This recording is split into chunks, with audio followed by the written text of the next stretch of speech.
Hello दोस्तों, कैसे हैं आप सब लोग। सिविल सर्विसेज हब पर आपका स्वागत है। दोस्तों, आज से हम अपने द हिंदू एनालिसिस के वीडियोस में कुछ चेंज कर रहे हैं। दोस्तों, आज से द हिंदू का न्यूज़ एनालिसिस और एडिटोरियल एनालिसिस आपको अलग अलग वीडियो में मिलेगा। दोस्तों, इससे वीडियो की लेंथ भी कम होगी और आप अपने समय के अनुसार इसे देख सकेंगे। दूसरा, एडिटोरियल एनालिसिस का इन डेप्थ एनालिसिस बहुत ज़रूरी है। ये आपके मेंस के लिए और प्री के लिए भी बहुत उपयोगी होता है, इसलिए उसे सेपरेट वीडियो में देने से आपको इस चीज़ का भी फ़ायदा मिलेगा। तो दोस्तों, आज से ये दोनों वीडियो अलग अलग आएंगे। चलिए शुरू करते हैं आज का द हिंदू न्यूज़ एनालिसिस। 7 जून 2021 का न्यूज़ एनालिसिस आज हम इस वीडियो में करेंगे। दोस्तों, पहली न्यूज़ एक स्लोगन की है जिसमें कहा गया है कि आप इंसान हैं लेकिन भगवान नहीं। दोस्तों, ये बात एकदम सही है। मास्क ठीक से पहनिए। दोस्तों, कई लोग क्या होते हैं जो मास्क पहनते हैं वो या तो यहाँ मुंह तक लगा के रखते हैं या कई लोग तो यहाँ ठोड़ी तक भी लगा के रखते हैं, कई लोग गर्दन पे भी लगा के रखते हैं। दोस्तों, ये तीनों जो तरीके हैं वो बहुत ही गलत हैं मास्क पहनने के। और मास्क पहनने का जो सबसे सही तरीका है वो यही है कि आप इसे अपनी थोड़ी से लेकर नाक तक ढक कर रखें। मुंह और नाक दोनों को ढक कर रखें मास्क से। यही एक प्रॉपर तरीका है मास्क पहनने का। तो इसे आप अपनाइए और डेली रूटीन में इसे शामिल कीजिए। जब भी आप बाहर जाएं तो इसी तरीके से मास्क पहनिए, क्योंकि आप इंसान हैं, भगवान नहीं। चलिए आगे बढ़ते हैं। दोस्तों, आज की न्यूज़ एनालिसिस में जो पहली न्यूज़ है वो शिक्षा मंत्रालय के एक इंडेक्स के बारे में है, जिसे प्रदर्शन ग्रेडिंग इंडेक्स कहा जाता है। इसमें पंजाब, तमिलनाडु और केरला ने इस इंडेक्सिंग में टॉप किया है, जिन्हें उनकी मैनेजमेंट और अन्य कार्यकुशलता जो कि शिक्षा से संबंधित है उसके लिए ग्रेडिंग दी गई है। उस ग्रेडिंग के हिसाब से पंजाब जो है वो 929 पॉइंट के साथ में पहले नंबर पे है, और उसके बाद में तमिलनाडु है और फिर केरला है। और इसके बाद में जो गुजरात के बारे में बताया गया है कि गुजरात जो अभी नीचे पायदान पे खिसक कर 884 अंकों के साथ में 8वें नंबर पे आ गया है। तो गुजरात में जो मैनेजमेंट है वो शिक्षा से लेकर वो काफ़ी डाउन हुआ है। और तमिलनाडु पंजाब में सबसे ऊंचे स्तर पे है, उसके बाद तमिलनाडु में है और केरला में है। आइए जानते हैं इस न्यूज़ के बारे में कुछ बेसिक बातें। पंजाब, तमिलनाडु और केरला ने शिक्षा मंत्रालय के 2019-20 के प्रदर्शन ग्रेडिंग इंडेक्स में 90% से अधिक स्कोर किया है। यह इंडेक्स रविवार को जारी किया गया था। इसमें गुजरात सूचकांक में दूसरे से 8वें स्थान पर आ गया है। दोस्तों देखिए, दूसरे से 8वें स्थान पर आया है। मध्य प्रदेश और छत्तीसगढ़ भी ऐसे ही राज्य हैं जिन्होंने इस अवधि में अंकों में वास्तविक गिरावट देखी है। यह सूचकांक राज्यों और केंद्र शासित प्रदेशों में शिक्षा के परिणामों, पहुंच, इक्विटी, बुनियादी ढांचे, सुविधाओं, शासन और प्रबंधन प्रक्रियाओं के बारे में जानकारी देता है। यह सूचकांक भारत सरकार के शिक्षा मंत्रालय के द्वारा जारी किया जाता है। दोस्तों, ध्यान में रखिएगा कि यह 1919-20 की रिपोर्ट है, और इस रिपोर्ट में जो इसका पैमाना होता है वो 545 से 929 नंबर तक का होता है, जिसमें मैक्सिमम जो नंबर आए हैं वो पंजाब के आए हैं जो 929 ही हैं, और मिनिमम जो हैं वो 545 हैं। और इसे जो जारी करता है वह शिक्षा मंत्रालय जारी करता है, और इसे प्रदर्शन ग्रेडिंग इंडेक्स कहा जाता है। परफॉर्मेंस ग्रेडिंग इंडेक्स जिसे इंग्लिश में कहा जाता है, और प्रदर्शन ग्रेडिंग इंडेक्स इसे हिंदी में कहा जाता है। इसमें 90% से ज़्यादा स्कोर किया है पंजाब ने, तमिलनाडु ने और केरला में। यह इंडेक्स क्या है और किसके द्वारा जारी किया जाता है, यह इम्पोर्टेंट बात है, इसे आप ध्यान रखिएगा। चलिए आगे बढ़ते हैं अगली न्यूज़ की तरफ। और अगली न्यूज़ पर बढ़ने से पहले दोस्तों आपको बता दें कि नेशनल जो एकेडमी होती है, नेशनल उपलब्धि सर्वेक्षण जो होता है, जिसके द्वारा ये डाटा अवेलेबल कराया गया है। जिस न्यूज़ में आपने देखा कि पंजाब ने सबसे पहला नंबर प्राप्त किया है, उस न्यूज़ का जो डाटा होता है वो राष्ट्रीय उपलब्धि सर्वेक्षण के द्वारा प्रदान किया गया था। और इस डाटा में जो विशेष बातें थी, इस सर्वेक्षण क्या है और यह किस तरीके से कार्य करता है, उसके बारे में थोड़ा जानते हैं। दोस्तों, यह विद्यालय शिक्षा का स्तर सुधारने के लिए राष्ट्रीय शैक्षणिक अनुसंधान और प्रशिक्षण परिषद NCERT के द्वारा विकसित किया गया है। ध्यान में रखिएगा, और इसे NCERT के द्वारा विकसित किया गया है, जिसके तहत कक्षा 3, 5, 8 और 10 के छात्रों को सीखने के स्तर का मूल्यांकन हेतु परीक्षाएं आयोजित की जाती हैं। शुरू में इसमें 3, 5 और 8 को ही शामिल किया गया था, लेकिन अभी हाल ही में 10वीं कक्षा को भी इसमें शामिल किया गया है। इसके अलावा यह कार्यक्रम शैक्षणिक मूल्यांकन तथा उपलब्धि स्तर दोनों प्रकार का है। इस सर्वेक्षण में 5 विषयों भाषा, सामाजिक विज्ञान, गणित और विज्ञान और पर्यावरण अध्ययन की उपलब्धि की जांच की जाती है। प्रथम बार यह नेशनल अचीवमेंट सर्वेक्षण, जिसे राष्ट्रीय उपलब्धि सर्वेक्षण कहा जाता है, 13 नवंबर 2017 को एनसीईआरटी के द्वारा चयनित विद्यालयों में ही किया गया था। लेकिन 2017 से यह अब गवर्नमेंट के जितने स्कूल हैं और गवर्नमेंट से सहायता प्राप्त जितने स्कूल हैं उन सभी स्कूलों में तीसरी, 5वीं, 8वीं और 10वीं कक्षा के लिए भी किया जाएगा। इसमें 5वीं कक्षा में हिंदी, गणित और पर्यावरण के सब्जेक्ट का पेपर होता है, जबकि 8वीं कक्षा के लिए हिंदी, गणित, विज्ञान और सामाजिक विज्ञान की परीक्षा आयोजित की जाती है। वर्तमान में राष्ट्रीय उपलब्धि सर्वेक्षण में कक्षा 10 को भी शामिल कर लिया गया है तथा पहले की तरह चयनित विद्यालयों में नहीं, परंतु देश भर के सभी राजकीय विद्यालयों और राजकीय सहायता प्राप्त विद्यालयों में यह मूल्यांकन सर्वेक्षण अब किया जाएगा। इसके अलावा जो नेशनल अचीवमेंट सर्वे है उसके कुछ लक्ष्य हैं, उन लक्ष्यों के बारे में ध्यान रखिए। देश के सरकारी और सहायता प्राप्त विद्यालयों में पढ़ रहे बच्चे किस विषय में कमज़ोर हैं तथा कौन से विषय की पाठ्य वस्तु उन्हें नहीं आती है, यह जानने के लिए तीसरी, 5वीं, 8वीं और 10वीं बच्चों का मूल्यांकन करता है। इसके अलावा बच्चों के सीखने के स्तर में गुणात्मक सुधार किया जाता है।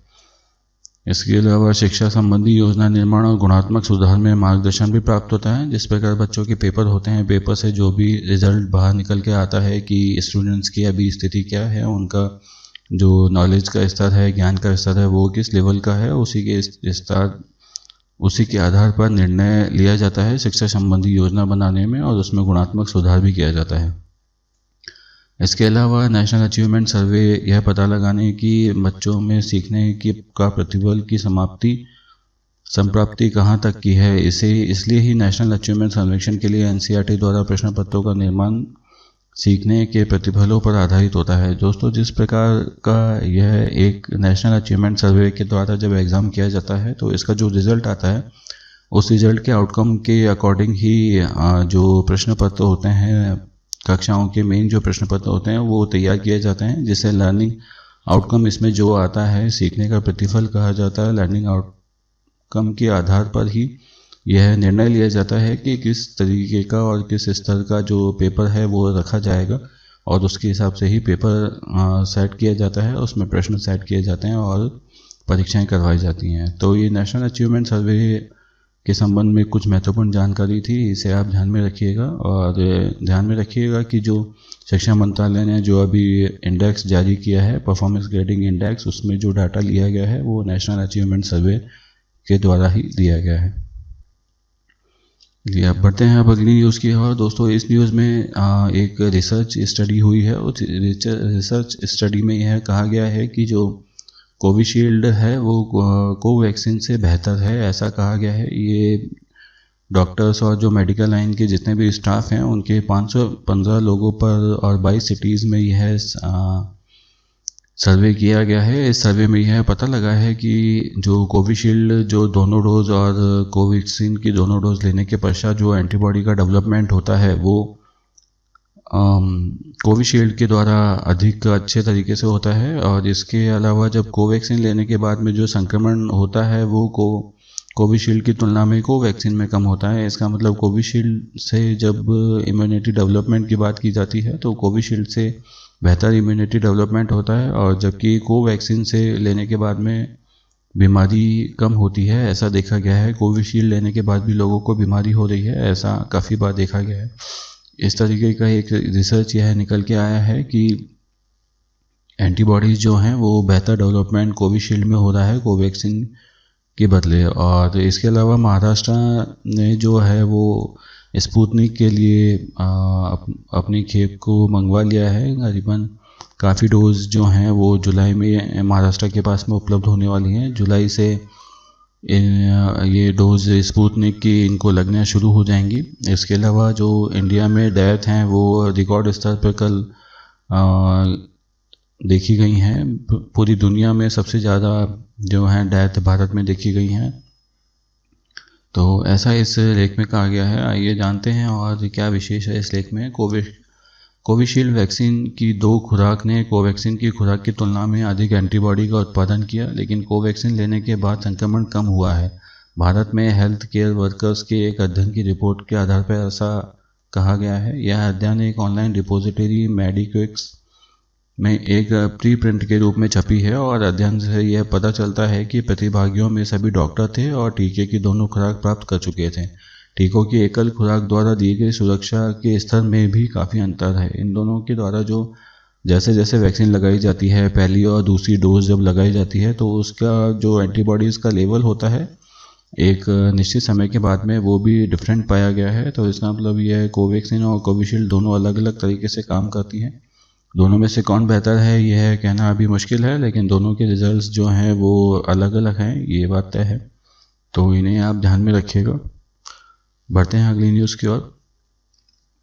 दोस्तों यह जो अगली न्यूज़ है वो हमारे देश में जो आईटी रूल्स का जो अभी घमासान छिड़ा हुआ है उसके ऊपर ही छिड़ा हुआ है। हमारे जो आईटी मिनिस्टर हैं रविशंकर, उन्होंने यह कहा है कि हमने जो यह नियम बनाया है वो लोगों की भलाई के लिए ही बनाया है, ताकि कोई भी सोशल मीडिया का मिसयूज़ कर कर किसी को परेशान ना कर सके, देश के लोगों को परेशान ना कर सके, देश की संप्रभुता को नष्ट ना कर सके, उसकी अखंडता को नष्ट करने की कोशिश ना कर सके। इसी वजह से हमने यह नियम बनाया है और यह नियम एकदम ठीक है और ये नियम आपको मानने पड़ेंगे। और ग्रीवेंस रिड्रेसल जो हमारी मंशा है कि कस्टमर की जो परेशानी है वो सबसे पहले सॉल्व होनी चाहिए, उसी मंशा को लेकर यह सिस्टम भी लागू किया गया है। और इसलिए आपको रिड्रेसल जो के लिए जो मैकेनिज़्म आपको दी गई है वो मैकेनिज़्म आपको माननी पड़ेगी। और यहाँ पर जो अपने नोडल अधिकारी हैं उनको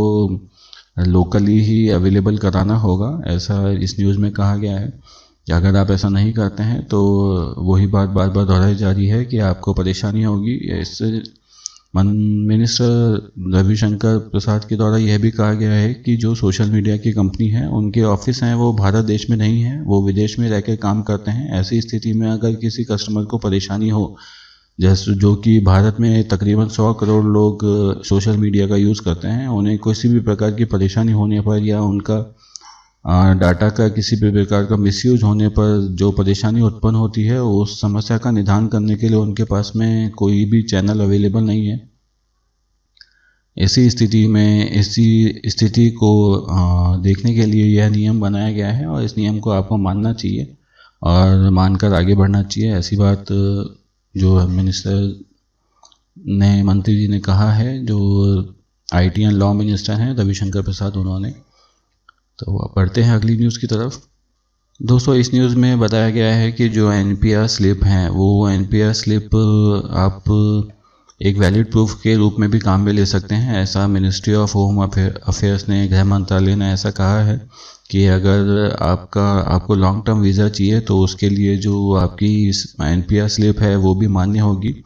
और एनपीआर का सबसे पहला रजिस्ट्रेशन जो किया गया था वो 2010 में किया गया था। उसके बाद में जो 6 माइनॉरिटी ग्रुप पाकिस्तान, अफ़गानिस्तान, बांग्लादेश के जो 6 माइनॉरिटी ग्रुप थे मुसलमानों को छोड़कर, उनका जो देश की नागरिकता देने के लिए जो अमेंडमेंट सीएए में किया गया था, सिटीजनशिप अमेंडमेंट एक्ट, जिसे 2019 बोला गया था, उसमें किया गया था। उसके बाद में जो एनपीआर की जो स्लिप जिन लोगों के पास में है वो भी उन्हें मान्य होगी, वो उससे भी वीज़ा के तौर पर एक वैलिड प्रूफ के लिए लॉन्ग टर्म वीज़ा के तौर पर उसे माना जाएगा। ऐसी बात इसमें कही गई है। तो ध्यान में रखिएगा कि गृह मंत्रालय ने यह निर्देश दे रखा है कि एनपीआर जो है वो एक वैलिड प्रूफ है लॉन्ग टर्म वीज़ा के रूप में। अगली न्यूज़ जो है वो एक भारत देश में जो स्थिति है अभी दलितों की, SC ST की, उसी की तरफ इशारा करता है। इस न्यूज़ में एक वुमेन दलित प्रधान जो थी, औरत जो दलित प्रधान थी यूपी की किसी गांव की, उसको लोगों के द्वारा इंसल्ट किया गया और कास्ट पे बेस जो हैं उन्हें जाति सूचक शब्दों से भी अपमानित किया गया। हालांकि वो वहाँ के प्रधान हैं, लेकिन जो उनके नीचे जो भी मेंबर या कोई भी और ऑफिशियल्स काम करते होंगे उनके द्वारा यह सहन नहीं किया गया और एक मीटिंग में उन्हें जाति सूचक शब्दों से अपमानित किया गया और उनके साथ में बुरा व्यवहार भी किया गया। हालांकि महिला प्रधान ने अपनी FIR लॉन्च करा दी है और एट्रोसिटी में भी इस केस को दर्ज किया गया है। काफ़ी सारी धाराएं लगाई गई हैं। लेकिन आप देखिए कि आज भी हमारे देश के जो दूर दराज के जो एरियाज़ हैं, उन एरियाज़ में ऐसी प्रॉब्लम देखने को मिलती है कि आप औरत को तो हर क्षेत्र में ही देखने को मिलती है, चाहे वो कोई सी भी कास्ट हो। एक लेडीज़ को जेंट्स अपने ऊपर शायद ही पसंद कर पाता है, उसके ऑर्डर शायद ही मान पाता है। ऐसी स्थिति हर जगह देखने को मिलती है। लेकिन ये दलित हैं तो इनके साथ में तो और भी बुरी स्थिति होगी शायद, मुझे ऐसा लगता है। देश में अभी काफ़ी ऐसी जगह हैं जहाँ पर इस तरीके का सुधार होना ज़रूरी है। हमें चाहिए कि हम लिटरेसी रेट को जल्द से जल्द बढ़ाएं आगे, और लोगों की सोच का एरिया दायरा जो है वो जब तक बढ़ेगा नहीं तब तक ये चीज़ें ख़त्म नहीं होंगी। और इन चीज़ों को ख़त्म करना बहुत ज़रूरी है। हमारे यहाँ पर समानता का अधिकार है, सभी लोगों को आपस में आगे बढ़ने का अधिकार है। तो इस तरीके का भेदभाव हमको नहीं करना चाहिए और सबको समान समझना चाहिए। अगर वो दलित प्रधान अगर आज प्रधान हैं तो वो भी एक जो शासकीय व्यवस्था होती है, कॉन्स्टिट्यूशनल व्यवस्था होती है, संवैधानिक व्यवस्था होती है, उसके तहत ही चुनी गई हैं और प्रधान बनी हैं।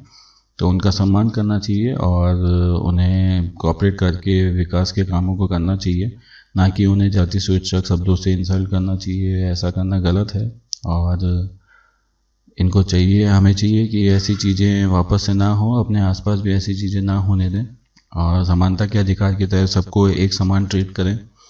इसी प्रकार देश की जो असली प्रगति है वो इसी में ही है और इसी प्रकार देश आगे बढ़ पाएगा। चलिए बढ़ते हैं अगली न्यूज़ की ओर। दोस्तों, अभी थोड़े दिन पहले जो दिल्ली में हॉस्पिटल्स में मलयालम बोलने पे जो बैन लगाया गया था, वो बैन वापस से ले लिया गया है और उन्हें सिर्फ एक वार्निंग दी गई है। इन सब जो नर्स और जो स्टाफ हैं मलयालम का, उन्हें एक वार्निंग देके छोड़ दिया गया है कि आप जो है वो अब हिंदी और इंग्लिश में ही बात करेंगे और इसके अलावा नहीं बात करेंगे, ध्यान में रखेंगे। और हॉस्पिटल के जो स्टाफ हैं उन्होंने पहले ही ये बात कही थी और अभी भी उन्होंने यही बात कही है कि हमने जो पेशेंट से बात करते हैं वो हम हिंदी में या इंग्लिश में ही करते हैं। जैसा पेशेंट बात करता है वैसे ही हम लोग बात करते हैं, उसी लैंग्वेज में बात करते हैं। अगर वो आकर मलयालम में भी बात करेगा तो हम उससे मलयालम में बात करते हैं पहले, लेकिन पेशेंट के हिसाब से ही बातचीत की जाती है। ऐसा इस हॉस्पिटल के जो स्टाफ हैं उनके द्वारा कहा गया है, स्टाफ के जो लीडर हैं उनके द्वारा ऐसा कहा गया है। और जबकि हॉस्पिटल के द्वारा यह कहा गया था कि आप लोग हिंदी और इंग्लिश में ही बात करेंगे, आपस में मलयालम में बात नहीं करेंगे। इस बैन को वापस से हटा लिया गया है और एक वार्निंग देकर इनको छोड़ा गया है। अगली जो न्यूज़ है वो दोस्तों, टेस्ट पॉजिटिविटी रेट जो है वो हमारे देश में 5% तक आ गई है, जो कि बहुत ही अच्छी बात है। यह पिछले वीक तक 9% की समथिंग थी और अब यहाँ पर ये गिरकर 5% हो गई है। हालांकि विश्व में सबसे ज़्यादा जो मृत्यु है वो भारत में रिकॉर्ड की गई हैं, 2970, लेकिन फिर भी जो पॉजिटिव आने की जो रेट है वो कम हो गई है और टोटल केसेस की जो संख्या है वो अब से 99,000 तक रह गई है और 99,000 से लेकर अब ये और भी नीचे आएगी, ऐसी आशंका है। वैक्सीनेशन का जो स्तर है वो भी अभी बढ़ा है और वैक्सीनेशन के स्तर के बाद में अब चूँकि लॉकडाउन की जो बंदिशें थीं वो कम होने लगी हैं, तो ऐसी स्थिति में हमें चाहिए कि हम अपनी जो लॉकडाउन के बाद में जो शिथिलता दी जाएगी उस शिथिलता का दुरुपयोग ना करें और कोविड-19 की जो गाइडलाइंस हैं उन्हें मानकर चलें, उन्हें मानें और अपने दैनिक जीवन में उन्हें शामिल करें, ना कि हम फिर से अगर वापस से लापरवाह हो जाएंगे तो यह जो रिकवरी हमें प्राप्त हुई है वो रिकवरी वापस से केस में तब्दील हो जाएगी। और तो ऐसा हमें नहीं करना है और बिल्कुल ध्यान रखना है। और कोविड-19 की जो गाइडलाइन सरकार ने हमें दे रखी है और समय समय पे उसमें अपडेट भी किया जाता है, उन गाइडलाइंस को हमें मानना होगा और इसी प्रकार यह जो महामारी से उस पर विजय प्राप्त की जा सकेगी। दोस्तों, आज के द हिंदू न्यूज़ एनालिसिस में सिर्फ इतना ही। यह वीडियो आपको कैसा लगा हमें कमेंट बॉक्स में ज़रूर बताइएगा। इसके अलावा इस वीडियो से संबंधित आपके पास अगर कोई सुझाव हो तो उसे भी हमें कमेंट बॉक्स में ज़रूर बताइएगा। और इस वीडियो को लाइक, शेयर और सब्सक्राइब भी कीजिएगा। फेसबुक और ट्विटर, इंस्टाग्राम पर हमें फॉलो भी कीजिएगा। आज के लिए बस इतना ही। कल आपसे फिर मुलाकात होगी इसी समय पर। जय Hind, and thanks for watching.